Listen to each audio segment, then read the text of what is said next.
만약 여러분이 그날 아침 성막이 세워진 광야 한복판에 서 있었다면 어땠을까요? 모세가 성막의 모든 기구에 기름을 부어 거룩하게 구별하는 그 순간을 상상해 보세요. 사막의 햇살이 금으로 입힌 성막을 비추고 향기로운 관유가 제단과 물두멍과 모든 기구 위에 부어지는 순간입니다. 이스라엘 백성들이 숨죽이며 그 광경을 지켜보고 있습니다. 하나님께서 함께 하시는 그 거룩한 순간, 감격과 경외심이 온 광야를 가득 채웁니다. 그런데 바로 그때입니다. 아무도 명령하지 않았는데, 강요하지 않았는데 이스라엘의 12지파 족장들이 하나둘씩 수레와 소를 끌고 나타나기 시작합니다. 르우벤 지파의 족장이 먼저 나타나고 시므온 지파의 족장이 뒤따르고 유다 지파의 족장이 함께합니다. 그들의 손에는 덮개 있는 수레가 있고 그 수레를 끄는 튼튼한 소들이 있습니다. 모세 선생님, 이것을 하나님의 성막을 위해 쓰십시오. 우리가 마음을 모았습니다. 하나님의 일을 섬기는데 필요하다면 우리의 것을 드리겠습니다. 여러분, 이 장면이 얼마나 아름답습니까? 아무도 시키지 않았는데 먼저 나섰고 강요받지 않았는데 기쁨으로 드렸으며 계산하지 않고 최선을 다해 헌신한 사람들입니다. 그들은 단순히 물질만 드린 것이 아닙니다. 그들의 마음을, 그들의 자발성을, 그들의 헌신을 드린 것입니다. 오늘날 우리는 어떻습니까? 헌신이 의무처럼 느껴질 때가 있지 않으신가요? 교회 봉사가 부담스럽고 11조 드리는 것이 무겁게 느껴질 때가 있지 않습니까? 마지못해 드리고 억지로 섬기고 그러다 보니 신앙생활이 점점 무거워지는 경험 말입니다. 그런데 민수기 7장은 우리에게 전혀 다른 헌신의 모습을 보여줍니다. 자발적이고 기쁨이 넘치고 공동체를 세우는 헌신의 모습입니다. 오늘 이 시간 우리는 민수기 7장 1절부터 11절까지의 말씀을 통해 하나님께서 진정으로 기뻐하시는 헌신이 무엇인지 함께 나누고자 합니다. 먼저 오늘의 본문 말씀을 함께 읽겠습니다. 민수기 7장 1부터 11절.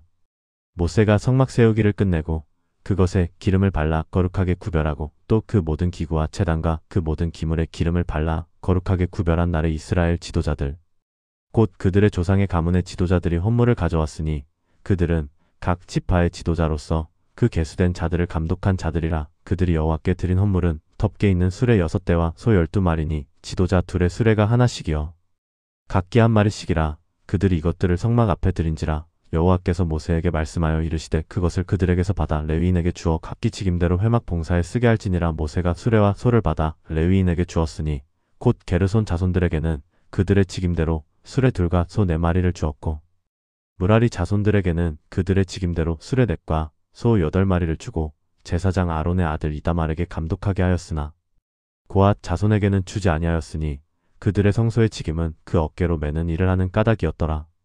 제단에 기름을 바르던 날에 지도자들이 제단의 봉헌을 위하여 헌물을 가져다가 그 헌물을 제단 앞에 드리니라. 여호와께서 모세에게 이르시되 지도자들은 하루에 한 지도자씩 제단에 봉헌물을 드릴지니라 하셨더라. 여러분, 이 본문에서 가장 먼저 눈에 들어오는 것이 무엇입니까? 바로 자발성입니다. 성경은 이스라엘 지도자들이 헌물을 가져왔으니라고 기록하고 있습니다. 모세가 명령한 것이 아닙니다. 하나님께서 직접 요구하신 것도 아닙니다.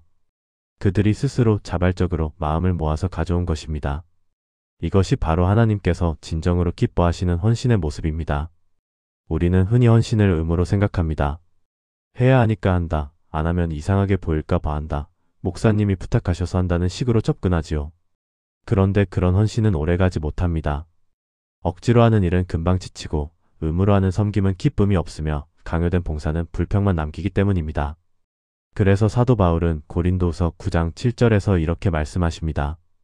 각각 그 마음에 정한 대로 할 것이요 인색함으로나 억지로 하지 말지니 하나님은 즐겨내는 자를 사랑하시느니라. 하나님은 우리가 얼마나 드리느냐보다 어떤 마음으로 드리느냐를 더 중요하게 보십니다. 민수기 7장의 지도자들은 바로 그 마음을 가진 사람들이었습니다. 그들은 성막이 세워지는 것을 보면서 생각했을 것입니다. 이 거룩한 일을 위해 내가 무엇을 할 수 있을까? 하나님의 성막을 섬기는 레위인들에게 필요한 것이 무엇일까? 우리 지파가 이 일에 동참할 수 있는 방법이 없을까? 그리고 그들은 자신들이 가진 것 중에서 가장 유용한 것을 선택했습니다. 덮개 있는 수레와 튼튼한 소들이었습니다.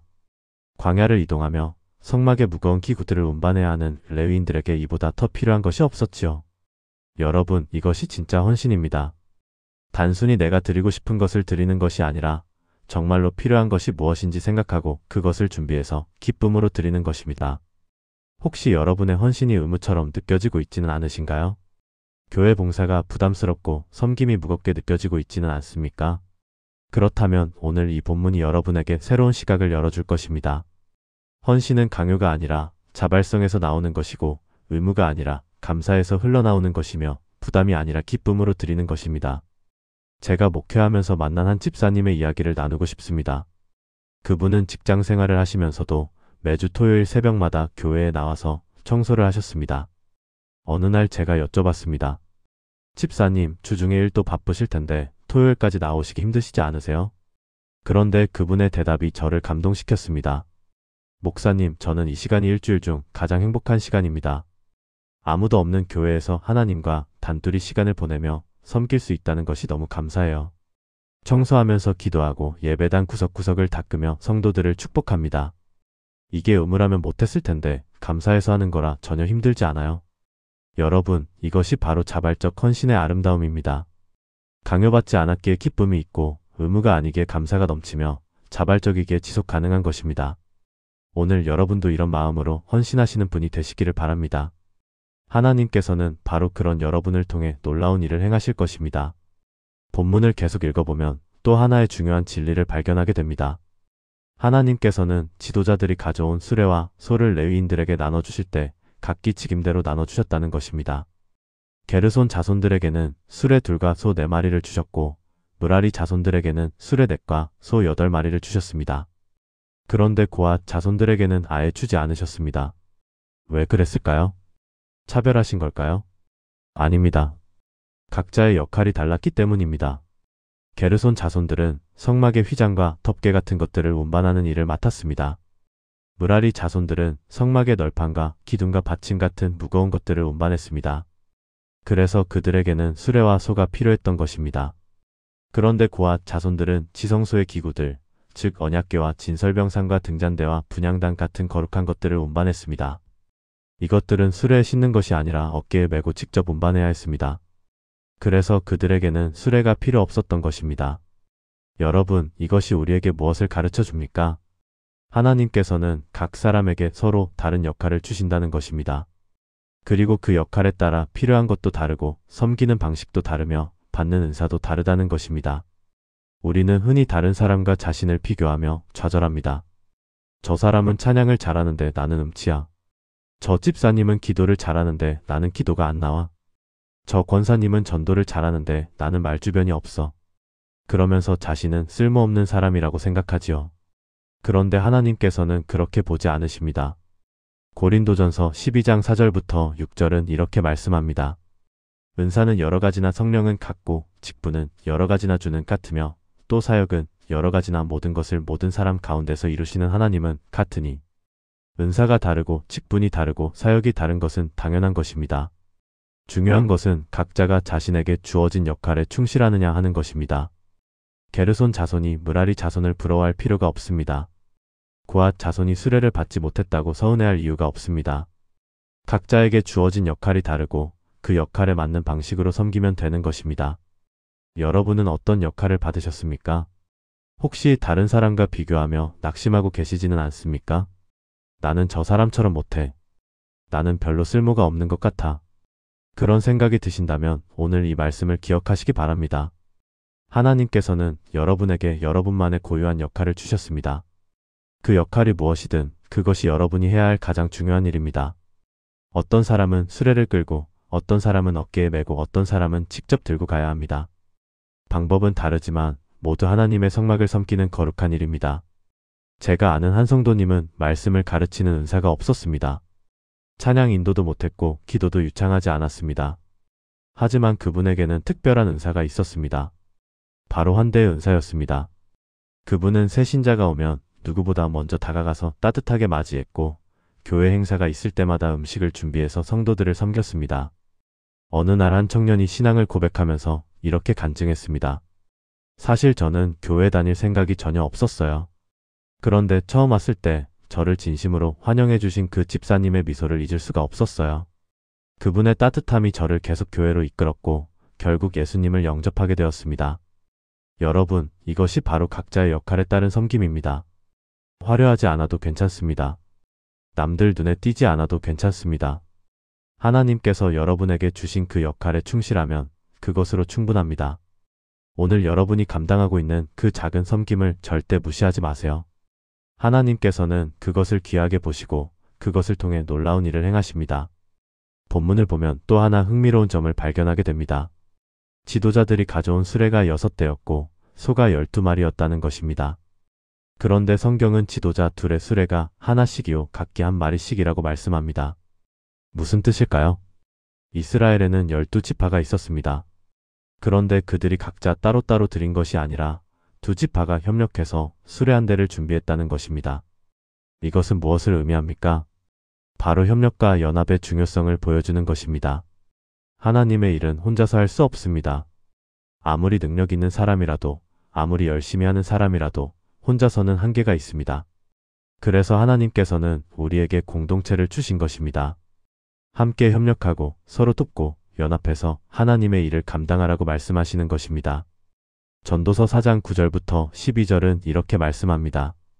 두 사람이 한 사람보다 나음은 그들이 수고함으로 좋은 상을 얻을 것임이라. 혹시 그들이 넘어지면 하나가 그 동물을 붙들어 일으키려니와 홀로 있어 넘어지고 붙들어 일으킬 자가 없는 자에게는 화가 있으리라. 또 두 사람이 함께 누우면 따뜻하거니와 한 사람이면 어찌 따뜻하랴. 한 사람이면 패하겠거니와 두 사람이면 맞설 수 있나니 세 겹줄은 쉽게 끊어지지 아니하느니라. 여러분, 우리는 함께 가야 합니다. 혼자 빨리 가려고 하지 말고 함께 멀리 가야 합니다. 민수기 7장의 지도자들은 그것을 알고 있었습니다. 우리 지파만 잘하면 돼가 아니라 우리 모두가 함께 하나님의 일을 감당해야 해라는 마음이었습니다. 그래서 그들은 협력했고 연합했으며 하나가 되어 헌신했습니다. 오늘날 우리 교회는 어떻습니까? 혹시 각자 도생하고 있지는 않습니까? 나만 잘하면 돼, 내 구역만 잘 되면 돼, 내 부서만 잘 되면 되라는 생각으로 살고 있지는 않습니까? 그것은 하나님께서 원하시는 모습이 아닙니다. 하나님께서는 우리가 서로 협력하고 서로 돕고 서로를 세워주기를 원하십니다. 로마서 12장 5절은 이렇게 말씀합니다. 이와 같이 우리 많은 사람이 그리스도 안에서 한 몸이 되어 서로 지체가 되었느니라. 우리는 그리스도 안에서 한 몸입니다. 눈이 손에게 나는 너를 쓸 데가 없다 할 수 없고 머리가 발에게 나는 너를 쓸 데가 없다 할 수 없습니다. 각 지체가 제 역할을 감당하고 서로 협력할 때 비로소 몸이 제대로 기능하는 것입니다. 제가 목회하면서 본 가장 아름다운 장면 중 하나는 교회의 여러 부서가 협력하는 모습이었습니다. 한 번은 교회에서 큰 행사를 준비할 때였습니다. 청년부는 무대 설치를 맡았고 장년부는 식사 준비를 맡았으며 어린이부는 장식을 맡았습니다. 각 부서가 각자의 역할을 감당하면서도 서로를 도왔습니다. 청년들이 무대를 세우는 것을 장년들이 도왔고 어린이들이 장식을 하는 것을 청년들이 도왔으며 식사를 준비하는 것을 모두가 함께 했습니다. 그 모습을 보면서 저는 깨달았습니다. 아, 이것이 바로 교회구나. 각자의 역할은 다르지만 함께 협력하며 하나님의 일을 감당하는 것이 교회구나. 여러분, 우리도 그런 교회가 되어야 합니다. 내 일만 하는 것이 아니라 서로의 일을 돕고 내 부서만 생각하는 것이 아니라 교회 전체를 생각하며 내 유익만 구하는 것이 아니라 공동체의 유익을 구해야 합니다. 그럴 때 하나님께서는 우리 가운데 놀라운 일을 행하실 것입니다. 민수기 7장의 지도자들처럼 우리도 함께 협력하며 하나님의 일을 감당하는 아름다운 공동체가 되시기를 바랍니다. 본문을 보면 지도자들이 가져온 헌물을 하나님께서 어떻게 다루시는지 나타나 있습니다. 그들이 수레와 소를 성막 앞에 들였을 때 하나님께서는 모세에게 말씀하셨습니다. 그것을 그들에게서 받아 레위인에게 주어 각기 직임대로 회막 봉사에 쓰게 할지니라. 여러분, 이 말씀에서 두 가지 중요한 진리를 발견하게 됩니다. 첫째, 하나님께서는 그들의 헌물을 받으셨다는 것입니다. 하나님께서 받으신다는 것은 그 헌물을 인정하시고 기뻐하시고 귀하게 여기신다는 의미입니다. 우리가 드리는 모든 헌신과 섬김과 예물을 하나님께서는 결코 무시하지 않으십니다. 아무리 작아 보여도 아무리 보잘것없어 보여도 진심으로 드린 것이라면 하나님께서는 반드시 받으시고 기억하십니다. 마가복음 12장에 나오는 가난한 과부의 헌금 이야기를 기억하시나요? 부자들은 많은 돈을 연보함에 넣었지만 가난한 과부는 2렙돈, 곧 한 고드란트만 넣었습니다. 그런데 예수님께서는 그 과부를 제자들에게 보이시며 말씀하셨습니다. 내가 진실로 너희에게 이르노니 이 가난한 과부는 연보함에 넣는 모든 사람보다 많이 넣었도다. 그들은 다 그 풍족한 중에서 넣었거니와 이 과부는 그 가난한 중에서 자기의 모든 소유 곧 생활비 전부를 넣었느니라. 하나님께서는 얼마나 보다 어떻게를 보십니다. 진심으로 드렸는지, 자발적으로 드렸는지, 기쁨으로 드렸는지를 보시는 것입니다. 민수기 7장의 지도자들도 마찬가지였습니다. 그들이 가져온 수레와 소가 엄청나게 비싼 것은 아니었을 것입니다. 하지만 그들의 마음이 진실했기에, 그들의 헌신이 자발적이었기에 하나님께서는 그것을 받으시고 기뻐하셨습니다. 둘째, 하나님께서는 그 헌물을 사용하셨다는 것입니다. 하나님께서는 그것을 창고에 쌓아두시지 않으셨습니다. 레위인들에게 주어서 회막 봉사에 쓰게 하셨습니다. 이것이 무엇을 의미합니까? 우리가 드린 헌신은 결코 헛되지 않다는 것입니다. 하나님께서는 우리가 드린 것을 반드시 사용하시고 그것을 통해 당신의 일을 이루어 가신다는 것입니다. 혹시 여러분 중에 이런 생각을 하시는 분이 계신가요? 내가 드린 헌금이 제대로 쓰이고 있을까? 내가 하는 봉사가 정말 의미가 있을까? 내 섬김이 누군가에게 도움이 되고 있을까? 오늘 이 말씀이 여러분에게 확신을 주시기를 바랍니다. 하나님께서 받으신 것은 반드시 사용되고 하나님께서 사용하시는 것은 반드시 열매를 맺습니다. 여러분이 드린 기도, 여러분이 드린 헌금, 여러분이 드린 시간과 노력과 섬김이 결코 헛되지 않습니다. 히브리서 6장 10절은 이렇게 말씀합니다. 하나님이 불의하지 아니하사 너희 행위와 그의 이름을 위하여 나타낸 사랑으로 이미 성도를 섬긴 것과 이제도 섬기고 있는 것을 잊어버리지 아니하시느니라. 하나님께서는 우리의 섬김을 결코 잊지 않으십니다. 우리의 헌신을 반드시 기억하시고 그것을 통해 당신의 나라를 확장해 가십니다. 제가 아는 한 권사님의 간증을 나누고 싶습니다. 그분은 20년 동안 교회 주방에서 봉사하셨습니다. 매주 교회 행사가 있을 때마다 음식을 준비하고 설거지를 하고 청소를 하셨습니다. 때로는 내가 하는 일이 정말 하나님 나라에 도움이 될까? 하는 회의가 들 때도 있었다고 합니다. 그런데 어느 날 한 청년이 그분을 찾아왔습니다. 권사님, 제가 10년 전에 처음 교회에 왔을 때 권사님이 만들어주신 음식을 먹었어요.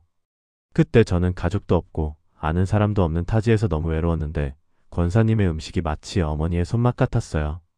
그 따뜻함 때문에 교회를 계속 다니게 되었고 지금은 전도사가 되어서 복음을 전하고 있습니다. 권사님 덕분입니다. 그 말을 듣고 권사님은 눈물을 흘리며 말씀하셨습니다. 아, 하나님께서 제 작은 섬김도 이렇게 사용하셨구나. 여러분, 이것이 바로 하나님께서 받으시는 예물입니다. 작아 보여도 보잘것없어 보여도 하나님께서 받으시면 그것은 큰 열매를 맺습니다. 오늘도 여러분이 드리는 모든 헌신을 하나님께서 받으시고 그것을 통해 놀라운 일을 행하실 것입니다. 이제 마지막 5번째 진리입니다.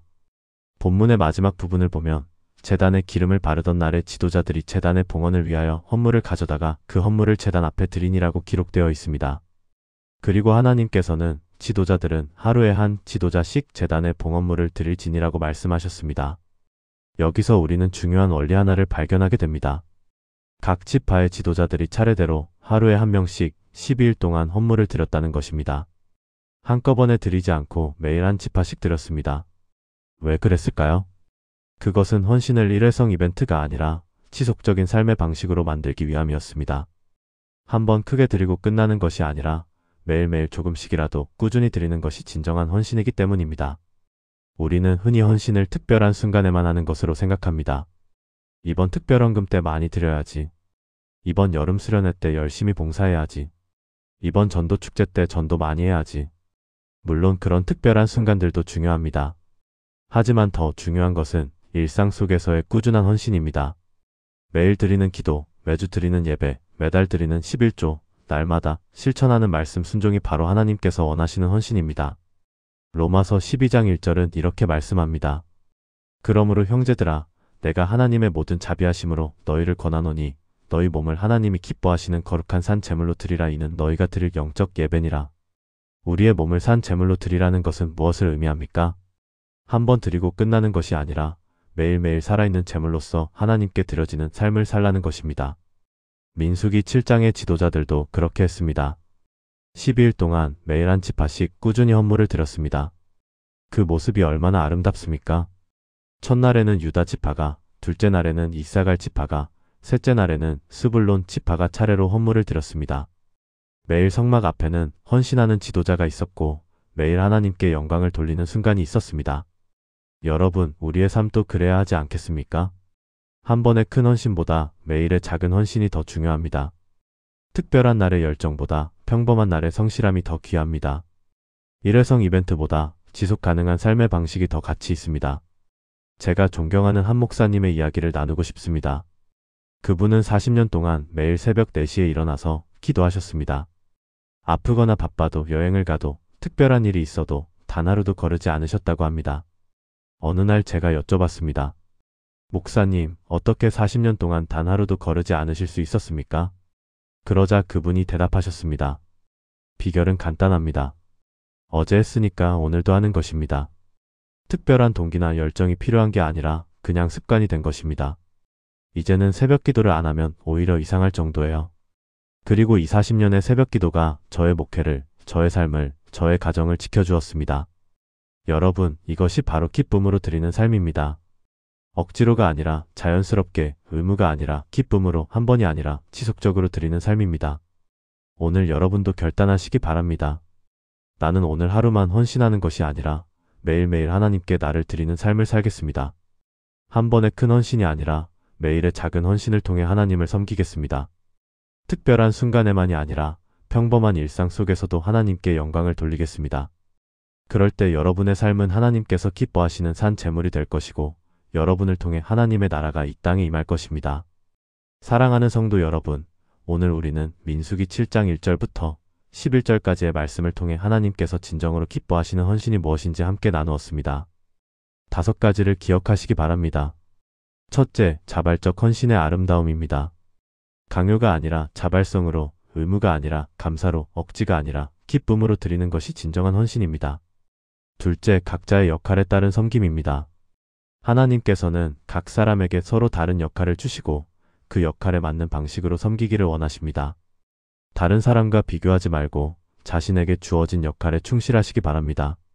셋째, 공동체를 세우는 협력입니다. 혼자가 아니라 함께, 경쟁이 아니라 협력, 분열이 아니라 연합으로 하나님의 일을 감당해야 합니다. 넷째, 하나님께서 받으시는 예물입니다. 우리가 진심으로 드린 것은 하나님께서 반드시 받으시고 그것을 통해 놀라운 일을 행하십니다.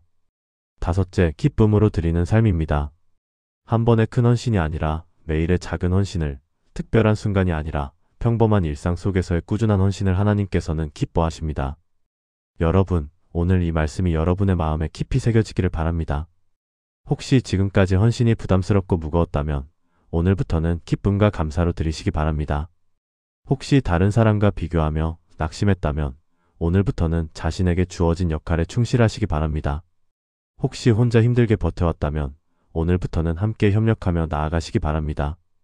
민수기 7장의 지도자들처럼 우리도 자발적으로, 기쁨으로, 지속적으로 하나님께 헌신하는 아름다운 성도들이 되시기를 주님의 이름으로 축복합니다. 거룩하신 하나님, 오늘 민수기 7장의 말씀을 통해 저희에게 진정한 헌신이 무엇인지 깨닫게 하시니 감사합니다. 성막이 세워지던 그날 이스라엘의 지도자들이 자발적으로 마음을 모아 수레와 소를 가져와 하나님의 일을 섬겼던 그 아름다운 장면을 기억합니다. 아무도 명령하지 않았지만 기쁨으로 나섰고 강요받지 않았지만 감사함으로 드렸던 그들의 모습이 오늘 저희에게 큰 도전이 됩니다. 사랑의 하나님, 고백합니다. 저희가 때로는 헌신을 의무로 생각했습니다. 교회 봉사가 부담스럽고 섬김이 무겁게 느껴질 때가 있었습니다. 마지못해 드리고 억지로 섬기며 그러다 보니 신앙생활이 점점 무거워졌습니다. 주님, 용서해 주소서. 오늘 저희 마음을 새롭게 하시고 자발적 헌신의 기쁨을 회복시켜 주소서. 강요가 아니라 자발성으로, 의무가 아니라 감사로, 억지가 아니라 기쁨으로 드리는 진정한 헌신자가 되게 하소서. 저희 안에 성령님의 감동과 감사가 넘쳐서 하나님께 드리는 모든 것이 즐거움이 되게 하소서. 은혜의 하나님, 또한 저희가 각자에게 주신 역할을 깨닫게 하소서. 게르손 자손에게는 휘장을 운반하는 일을, 므라리 자손에게는 기둥을 운반하는 일을, 고앗 자손에게는 거룩한 기구를 매는 일을 주셨던 것처럼 저희 각자에게도 고유한 역할을 주셨음을 믿습니다. 주님, 저희가 다른 사람과 비교하며 낙심하지 않게 하소서. 나는 저 사람처럼 못해, 나는 별로 쓸모가 없어라는 생각에서 벗어나게 하소서. 하나님께서 저희 각자에게 주신 은사와 달란트가 있음을 믿습니다. 어떤 사람은 말씀을 가르치고, 어떤 사람은 기도로 섬기며, 어떤 사람은 물질로 돕고, 어떤 사람은 환대로 사랑합니다. 모두가 귀하고 모두가 필요하며 모두가 하나님 나라를 세우는 일입니다. 저희가 자신에게 주어진 역할에 충실하며 그 자리에서 최선을 다하는 성도들이 되게 하소서. 평강의 하나님, 저희가 혼자가 아니라 함께 가는 공동체임을 기억하게 하소서. 두 지파가 협력하여 수레 한 대를 준비했던 것처럼 저희도 서로 협력하며 하나님의 일을 감당하게 하소서. 나만 잘하면 돼, 내 구역만 잘 되면 되라는 이기적인 생각에서 벗어나게 하소서. 저희가 그리스도 안에서 한 몸이여 서로 지체임을 깊이 깨닫게 하소서. 청년이 장년을 돕고 장년이 어린이를 섬기며 서로가 서로를 세워주는 아름다운 공동체가 되게 하소서. 경쟁이 아니라 협력으로, 분열이 아니라 연합으로, 시기가 아니라 격려로 하나님의 교회를 세워가게 하소서. 긍휼의 하나님, 저희가 드리는 모든 것을 받아주시니 감사합니다. 아무리 작아 보여도, 아무리 보잘것없어 보여도 진심으로 드린 것이라면 하나님께서는 반드시 받으시고 기억하심을 믿습니다. 가난한 과부의 2렙돈도 귀하게 여기시고 어린아이의 보리떡 5개와 물고기 2마리로도 5,000명을 먹이신 주님을 찬양합니다. 저희가 드린 기도도, 저희가 드린 헌금도, 저희가 드린 시간과 노력과 섬김도 결코 헛되지 않음을 믿습니다. 하나님께서 받으신 것은 반드시 사용되고 하나님께서 사용하시는 것은 반드시 열매를 맺습니다. 주님, 저희의 작은 헌신도 귀하게 여기시고 그것을 통해 하나님 나라를 확장하시는 주님을 신뢰합니다. 새롭게 하시는 하나님, 저희가 한 번의 큰 헌신이 아니라 매일의 작은 헌신을 드리게 하소서. 12일 동안 매일 한 지파씩 헌물을 드렸던 것처럼 저희도 날마다 하나님께 나를 드리는 삶을 살게 하소서. 특별한 순간에만이 아니라 평범한 일상 속에서도, 교회 안에서뿐만 아니라 세상 한복판에서도, 순조로울 때뿐만 아니라 어려울 때에도 하나님께 영광 돌리는 산 제물이 되게 하소서. 매일 아침 눈을 뜰 때 오늘도 주님께 나를 드립니다 라고 고백하게 하소서. 매일 밤 잠들 때 오늘 하루도 주님과 함께 했습니다 라고 감사하게 하소서. 지속 가능한 헌신, 흔들리지 않는 믿음, 변함없는 사랑으로 주님을 섬기는 저희가 되게 하소서. 생명의 하나님, 이 모든 말씀이 저희 삶 속에서 실제가 되게 하소서. 오늘 이 자리를 떠나 다시 일상으로 돌아갈 때 자발적 헌신의 기쁨을 잊지 않게 하소서. 각자의 자리에서 충실하게 섬기며 공동체와 함께 협력하고 하나님께서 받으시는 예물로 살아가며 날마다 주님께 나를 드리는 아름다운 성도들이 되게 하소서. 민수기 7장의 지도자들처럼 저희도 하나님께서 기뻐하시는 헌신자가 되어 이 땅에 하나님 나라를 세워가게 하소서. 예수 그리스도의 이름으로 기도드립니다. 아멘.